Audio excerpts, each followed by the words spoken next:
네. 오늘도 굉장히 긴데 6절부터 2장 끝까지거든요. 어, 한번 중요한 내용만 한번 살펴보겠습니다. 6절, 7절은 넘어가고요.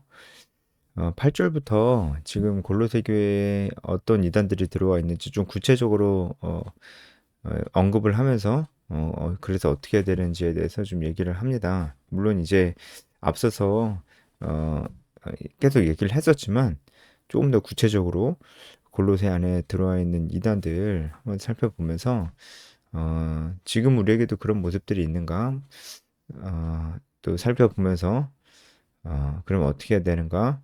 사실 이전에 그 어느 정도 다 얘기했던 부분들인데요.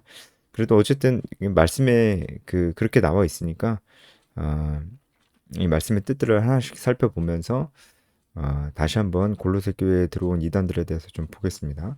누가 철학과 헛된 속임수로 너희를 사로잡을까 주의하라. 이거 다 이단들이죠. 이것은 사람의 전통과 세상의 초등 학문을 따르며 그리스도를 따름이 아니니라. 어, 철학과 헛된 속임수가 사람의 전통과 초등 학문입니다. 이것에 사람들이 사로잡히고 있다는 거예요. 그러니까 사람들이 하나님의 말씀보다는 뭔가 이제 자기가 듣기에 이제 그럴듯한 것들, 그런 것들에 마음을 뺏겨 버리는 거죠. 하나님의 말씀을 더 알고 하자 하는 것보다는 자기가 뭐 알고 싶고 듣고 싶고 자기 생각에 맞는 얘기를 해주고 이제 그런 것들을 좀 이렇게 사람들이 더 따르는 겁니다. 이건 사람의 전통이에요. 지금 골레스 교회 안에 들어온 게 그 이단 영지주의잖아요. 영지주의가 제가 저번에 뭐라고 그랬어요? 나만이 그 그노시스 아주 신령한 지식을 나만이 알고 있다. 너넨 모르지? 이런 사람들입니다. 이런 사람들은 막 다 알려주지 않아요. 사람들이 자기만 의지하게끔 합니다. 나만 알아. 너는 다 몰라. 이렇게 얘기하는 것 자체가 지식의 어떤 헤게모니를 장악하려고 하는 거죠. 사람들이 다 자기에게만 의지하게끔 만드는 거. 여기에 대해서는 제가 저번에 좀 말씀을 드렸죠. 우리 교회 안에서도 이런 모습이 있을 수 있다고. 그래서 이 사람들은 흔히 이제 자기들이 얘기하는 이 그노시스, 영적인 어떤 지혜를 사람들은 알지 못하게 하고 대신에 자기가 원하는 사람한테만 지식 전수 형태로 이제 물려줍니다. 그래서 이것은 아무나 계속 아무나 모르게끔 이렇게 하는 거예요. 이게 사람의 전통이에요. 그러니까 우리도 어, 이런 모습이 교회 안에 보여지면 안 됩니다. 그러니까 특히 이제 이런 모습은 뭐 어떤 사역자라든지 목사라든지 뭐 전도사라든지 또 어떤 뭐 무슨 뭐 이제 뭐 직분자인데 기도를 막 되게 열심히 하는 그런 직분자라든지 이런 사람들이 뭐 나는 딱 보면 보여. 뭐 이렇게 얘기한다든지, 나는 잘 모르겠는데, 나는 근데, 보면 보여. 뭐 그런, 그런 식으로 자기에게만 어떤 영적인, 물론 이제 여러분 이거를 오해해서 들으시면 안 돼요. 여러분 영적 지도자가 목사님이든 전도사님이든 뭐 교회 리더든 영적 지도자가 여러분을 딱 봤을 때, 너는 좀, 이렇게 했으면 좋겠다. 넌 좀 저렇게 했으면 좋겠다. 그렇게 좀 권면을 해주고, 이제 지도를 좀 해줄 수 있어요. 그거는 당연히 우리가 주의 깊게 들어야 되고, 어, 그대로 순종해야 되는 부분들이 맞습니다. 그런데 여기서 제가 주의하라고 하는 것은, 뭔가 좀 신령한 체험과 관련이 있어요. 뭐, 신령한 느낌을 내가, 너를 위해서 기도할 때 신령한 느낌을 받았다든지 뭐 신령한 느낌과 이미지가 떠올랐다든지 어떤 신령한 메시지가 자기에게 주어졌다든지 이런 생각을 하면서 이제 그것을 가지고 어떤 사람들에게 이제 하나님의 말씀인 양 얘기하려고 하는 사람 직통계시 이거 다 정말 이단적인 겁니다. 이게 다 영지주의랑 아주 비슷해요. 사람의 전통입니다. 이런 것들이. 그리고 세상의 초등학문을 따르며 그러니까 예수님 안에 모든 진리의 말씀 그러니까 세상의 모든 게 초등학문이고요. 진짜 이 말씀에 정말 이 세상의 모든 지혜가 담겨져 있어요. 근데 이제 말씀은 잘 보려고 하지 않고 세상에 이제 뭐 이런저런 지식들을 우리가 더 알려고 하는 거. 물론 이제 말씀만 알아도 안 돼요. 이 세상에 이런저런 지식들도 다 알아야 되고 오히려 그래서 크리스천들은 공부를 많이 해야 됩니다. 하지만 공부를 많이 하고 세상의 학문들을 많이 알고 하는 사람들도 조심해야 되는 게 그것이 자기에게 하나님의 말씀보다 더 위에 있을 수도 있어요. 그러면 안 된다는 거죠. 네, 대표적인 게 진화론 같은 거죠. 이제 공부를 그래 좀 한 사람들이 진화론 주장하고 그러잖아요. 근데 그 사람들의 마음이 교만해져서 분명히 성경은 진화론의 진짜도 찾아볼 수가 없어요. 성경은 진화론이라는 그런 안경을 끼고 봐야 좀 뭐가 보이는 것 같지. 진화론이라는 거 알지도 못하면 진화론이라는 생각은 성경에서 나올 수가 없는 생각입니다. 성경에서 나올 수가 없는 생각이라고요. 그런데 자기가 그냥 진화론 믿고 싶은 거예요. 진화론이 여러분 과학적인 어떤 분명한 과학적 추론으로 분명히 입증이 될 수 있는 겁니까? 아니잖아요. 그냥 가설을 세워놓고 이제 그걸 그 가설이 맞다고 믿는 거잖아요. 그쵸?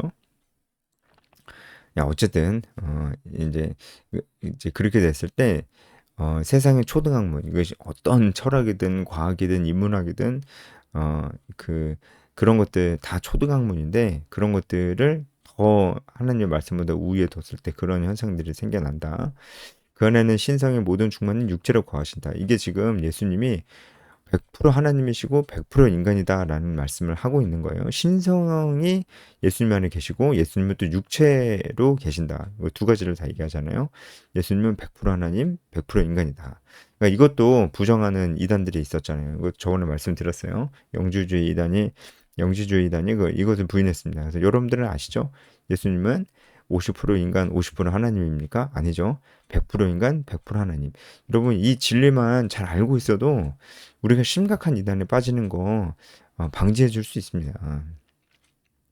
너희도 그 안에서 충만해졌으니 그는 모든 통치자와 권세의 머리시라. 그러니까 너희도 그 안에서 충만해져야 된다라고 하는 거죠. 그 안에서 충만해져야 되는데 안 그러려고 하니까 자꾸 세상의 초등학문과 사람의 전통들이 들어와가지고 이상한 생각을 우리에게 심어주고 이제 그런 일들이 일어나는 거죠. 근데 결국은 따지면 세상에 이상한 얘기를 하는 사람이나 이상한 학문이나 하나님을 대적하여 높아지는 어떤 그런 철학이나 그런 사람의 전통이나 세상의 학문이 그런 것들도 잘못된 것이지만 결국은 이 잘못한 사람이 누굽니까? 나잖아요, 나. 세상이야 뭐 그 안에 진리가 없고 생명이 없으니까 자기 멋대로 생각하고 자기 멋대로 떠듭니다. 그런데 그것이 나에게 영향을 미치게 하면 안 되잖아요. 그건 내 책임이잖아요. 어. 그래서 우리가 언제 이 세상의 것을 자꾸 받아들이고 우리 마음을 오염시키냐면은 우리가 그리스도 안에서 충만하지 못할 때 그래요. 그러는 겁니다. 그래서 어, 우리가 진짜로 말씀이 우리에게 무엇을 말씀하시는지 정말 귀 기울여서 말씀을 좀 공부하면서 어, 우리가 이것을 나에게 가장 중요한 것으로 하나님의 말씀을 삼을 필요가 있다는 거죠. 또 그 안에서 우리가 손으로 하지 아니한 할례를 받았으니 곧 육의 몸을 벗는 것이요 그리스도의 할례니라.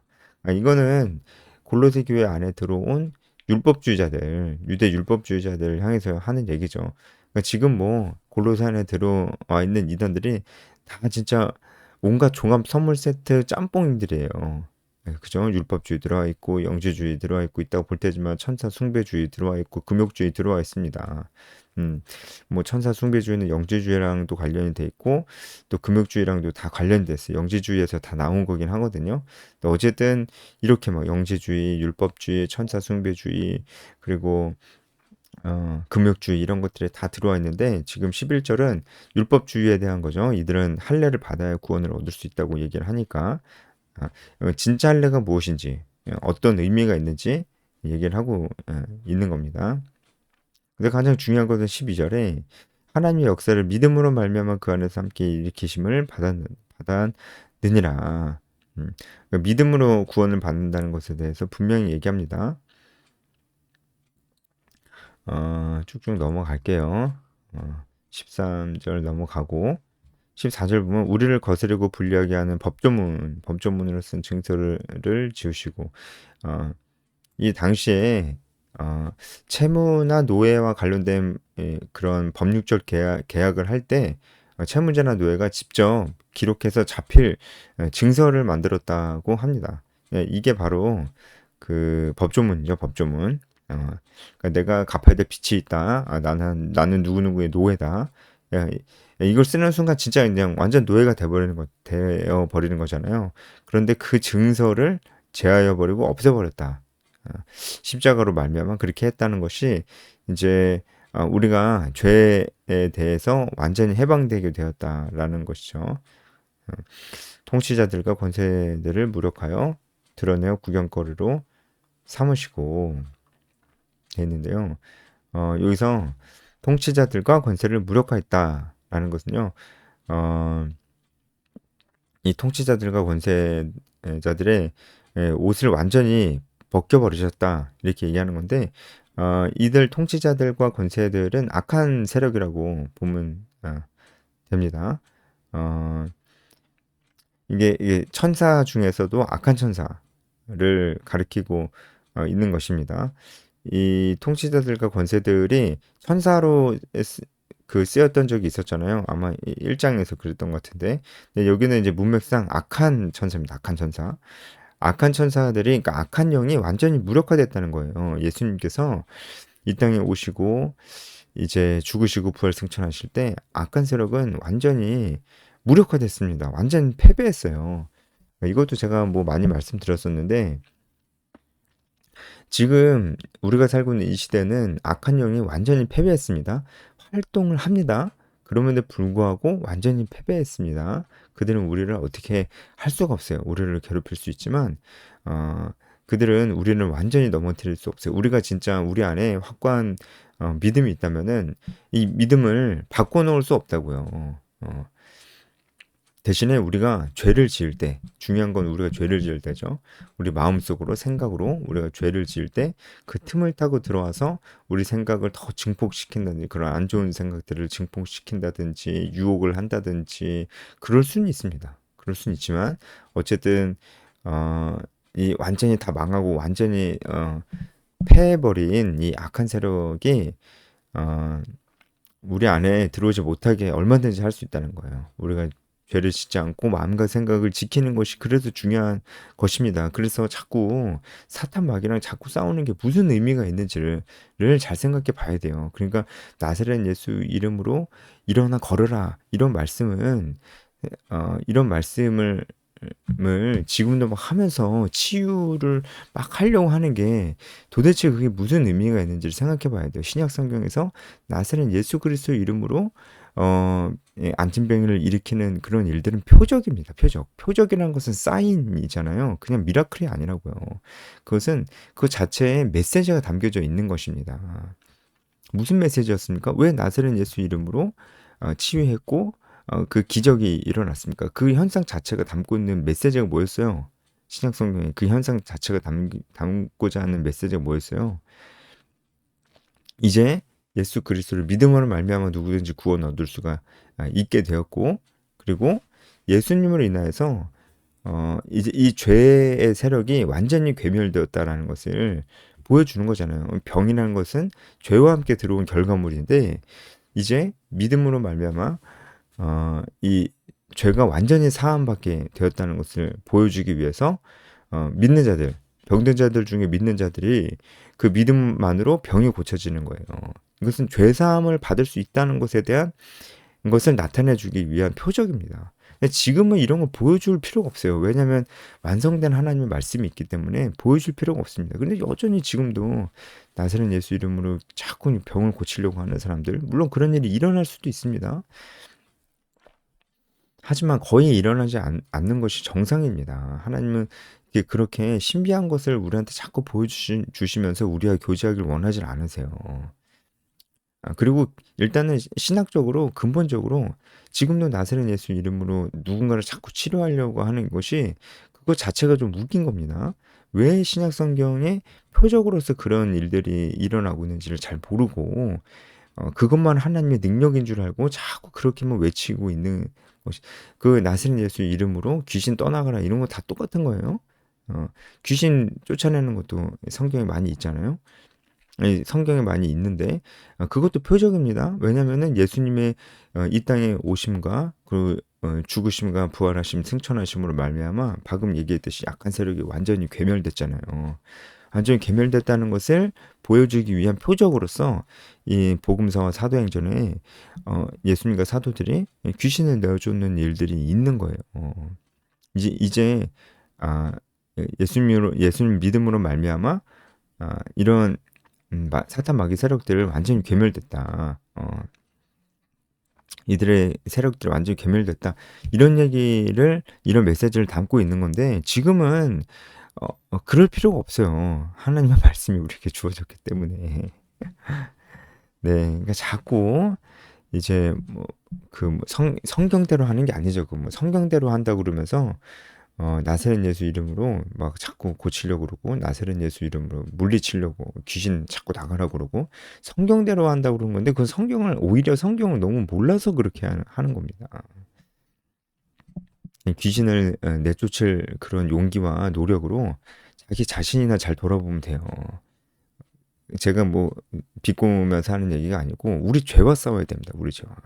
하나님 앞에서 진솔하게 자신의 마음을 돌아보고 내가 어떤 죄를 지었는지를 돌아보고 가슴을 찢으며 회개하는 것이 그것이 정말 하나님께서 기뻐하시는 게 아니겠어요? 예? 그래서 어디까지 했었지? 그쵸. 15절.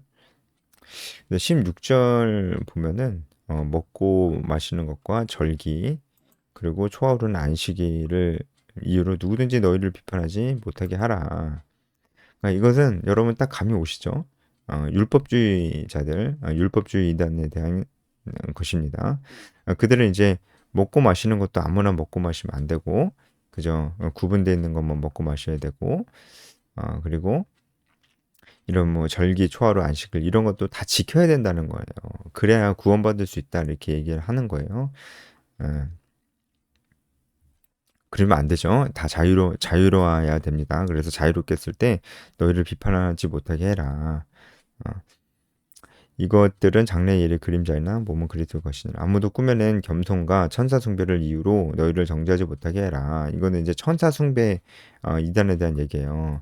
천사 숭배 이단이 골로새 안에 들어와 있어요. 근데 이 사람들이 꾸며낸 겸손을 가지고 천사 숭배를 합니다. 이게 무슨 말이냐면 자기들은 이제 겸손하다 이거예요. 우리는 너무나 겸손하고 우리는 너무나 하찮은 존재여가지고 하나님과 우리 사이에 내가 하나님께 직접 기도 못한다. 우리 너무 하찮은 존재여가지고 그게 이 사람들이 꾸며낸 겸손입니다. 꾸며낸 겸손이에요. 자기 자꾸 하찮아서 하나님께 직접 기도하지 못한다고 하는 거예요. 그래서 이 사람들이 끌어들인 것이 천사입니다. 천사가 하나님과 우리 사이에 중개를 해줘야 된다. 라고 하면서 천사를 숭배하는 거예요. 여러분 뭐가 생각나십니까? 저는 딱 이걸 보면서 이 로마 가톨릭의 천주교의 마리아 숭배 사상이 딱 생각났습니다. 지금 제가 말씀드린 것처럼 딱 이렇게 그 로마 가톨릭 천주교가 딱 이렇게 생각하거든요. 마리아가 하나님과 우리 사이에 중보자 된다고 이렇게 얘기를 해요. 이거 다 제가 그 로마 가톨릭 천주교 그 교리에서 다 찾아봤습니다. 중보자가 된다고 그래요. 중보자가 마리아가 중보자가 된다고 그래요. 여러분 이거 이런 가르침 하나만으로 천주교가 뭐 어떤 분은 뭐 이단 중에 최악의 이단이라고 하는데 뭐 그렇다면 그럴 수도 있는 겁니다. 왜냐면은 하나님과 우리 사이에 중보자는 유일하십니다. 그분이 누구십니까?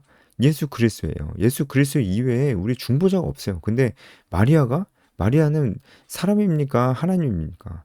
마리아는 사람이에요. 죽은 사람이에요. 그냥 죽은 사람이에요. 마리아는. 네, 죽은 사람이 중보자의 역할, 하나님과 우리 사이의 중보자의 역할을 한다고요? 예수님 자리에 죽은 사람을 올려놓은 겁니다. 네, 이 천사 숭배도 비슷하잖아요. 아주 비슷해요. 근데 이제 이런 천사 숭배 이단들이 골로새 교회 안에 들어와 있는 것입니다. 너희를 정죄하지 못하게 하라. 그가 그 본 것에 의지하고 그 육신의 생각을 따라 헛되이 과장하고. 그러니까 이 천사 숭배자들의 특징이 뭐냐면은 어 자꾸 뭘 보려고 그러고 어 뭔가 자꾸 과장을 한다는 거예요. 그러니까 이 사람들의 신앙 자체가 굉장히 체험 위주의 신앙이라고 하는 것을 볼 수가 있습니다. 뭔가를 자꾸 보려고 한다거나 신비한 체험을 하려고 한다거나 이런 체험 위주의 신앙생활이라는 것을 알 수가 있습니다. 여러분, 그러니까 이것은 우리에게 시사해 주는 바도 커요. 체험 위주의 신앙. 그러니까 뭔가 누군가가 이제 뭔가 신비한 체험을 하거나 신비한 경험을 하면은 거기에 굉장히 많은 의미를 두는 겁니다. 뭐 예를 들어서 어 하여튼 누군가를 위해서 기도하는데 뭔가 신비한 이미지가 막 떠올랐다거나 뭐 신령한 느낌, 이 신령한 느낌을 자꾸 추구하지 마세요. 신령한 느낌이 들었다는 거나 뭐 그러니까 널 위해서 기도하는데 너는 어 뭐가 될 것 같아. 누구를 만나야 될 것 같아. 이 길로 저 길로 가야 될 것 같아. 전부 다 헛소리입니다, 여러분. 그리고 자꾸 그런 느낌을 추구하는 거 어떤 뭐 그 성도들이든 그냥 목사님이든 할 것도 없어요.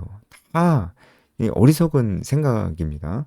근데 특히 이제 목사가 그러면은 그건 좀 심각해져요. 왜냐면 뭔가 좀 그 목사님은 우리가 모르고 있는 뭔가를 알고 있는 것 같잖아요. 내가 너를 위해서 기도하는데 이런 느낌이 딱 들었어. 막 이러면서 뭔가를 나는 잘 모르겠는데 목사님은 알고 있는 것 같잖아요. 근데 그 목사님은 알고 나는 모르고 목사님이 알고 있다는 그 근거가 분명한 말씀적 근거가 없고요. 그냥 자기 느낌이에요. 목사님이 기도하면서 받았다는 그 느낌이에요. 어, 이렇게 돼버리면은 아주 심각해지죠. 그렇죠? 이거 자체가 어, 말씀보다 자신의 어떤 신령한 느낌을 더 권위로서 더 위에 두는 거고요. 그리고 그렇게 함으로써 굉장히 이제 사역자가 어, 그 자칫하면 하나님 자리에 설 수 있습니다. 자기는 그렇게 생각 안 해요. 뭐 본인은 맨날 말로는 그렇게 자기는 아무것도 아니라고 얘기를 하지만 말하고 행동하고 완전히 다른 겁니다. 그거는 말하고 행동하고 다르다는 것도 몰라요. 예, 어쨌든 그렇습니다. 그러면 안 된다는 거. 그래서 여러분 너무 체험 위주의 신앙 우리가 경계해야 됩니다. 우리의 신앙은 정말 하나님 말씀을 잘 알고 그리고 항상 진심으로 하나님께 기도하고 중심으로 꾸밈 없는 마음으로 그리고 전심으로 마음을 다해서 하나님 앞에 이제 기도하고 예배드리고 그리고 말씀을 바로 알고 공부하고 그리고 순종하는 거, 실천하고 순종하는 거. 이렇게 함으로 하나님과 교제하면서 살아야지 자꾸 무슨 신령한 느낌을 추구하고 신령한 체험을 하려고 하면 안 됩니다. 그러니까 체험 위주의 신앙생활 안 됩니다.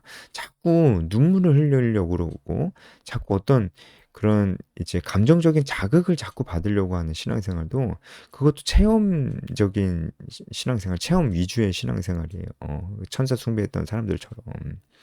그러니까 뭔가 막 이제 뭔가 자극을 자꾸 주는 그런 신앙생활. 그런 사람들이 찬양 집회는 정말 좋아하고 찬양은 정말 많이 듣는데 말씀을 안 봐요. 찬양은 뭔가 우리에게 자극을 좀 주잖아요. 좀 이렇게 깊게 생각하지 않아도 그냥 멍 때리고 있어도 막 자극을 주고 그런 게 있잖아요. 멜로디만으로. 그쵸? 그러니까 자꾸 기도도 안 하고 말씀도 안 보면서 자기는 찬양 많이 듣는다. 그 그 제발 좀 그러지 말라고 여러분 주변에 혹시 그러고 있으면 그렇게 얘기해 주세요. 오늘 좀 길어졌는데 어, 음, 이제 20절부터는 금욕주의에 대한 얘기입니다. 그죠? 음, 21절 보면 곧 붙잡지도 말고 맛보지도 말고 만지지도 말라 하는 것이니 이거 다 금욕주의입니다. 어, 붙잡지 말라라고 하는 것은 이제 술, 고기, 뭐 음식 등에 이제 집착하고 그런 모습이죠. 맛보지도 말고 만지지도 말라. 이 극단적인 금욕주의는 영지주의에서 나온 겁니다. 왜 그런지는 제가 저번에 설명을 드렸습니다. 이런 것들이 지금 골로새 교회 안에 들어와 있습니다. 우리 안에도 금욕주의가 있을 수 있어요. 그러니까 금식 기도를 해도 이게 고행이냐 아니면 기도냐. 이거 잘 구분해야 됩니다. 어떤 사람은 기도를 하지 않고 고행을 해요. 고행이 금욕주의거든요. 예, 어, 이제 아니면은 꼭 금식 기도를 안 하더라도 기도를 굉장히 장시간 해요. 근데 그게 고행인지 기도인지 잘 몰라요. 그러니까 여러분, 그러니까 결국 기도는 진짜 기도를 해야 됩니다. 기도는 내용이 중요합니다. 그 기도의 길이는 그 다음 문제예요. 무조건 짧게 하라는 얘기가 아니고요. 내용이 중요합니다. 내용이 깊고 중심이 담겨 있으면 길어지는 거예요. 금식 기도도 당연히 내용이 중요합니다. 금식하는 것 자체가 중요하지 않아요. 내용이 중요합니다. 내용이 있으면 금식 기도가 정말 의미가 있습니다. 자칫하면 우리도 금욕주의처럼 고행을 해버리는 수가 있어요. 그것은 안 된다는 것입니다. 새벽 기도도 마찬가지예요. 네, 오늘 여기까지 하겠습니다.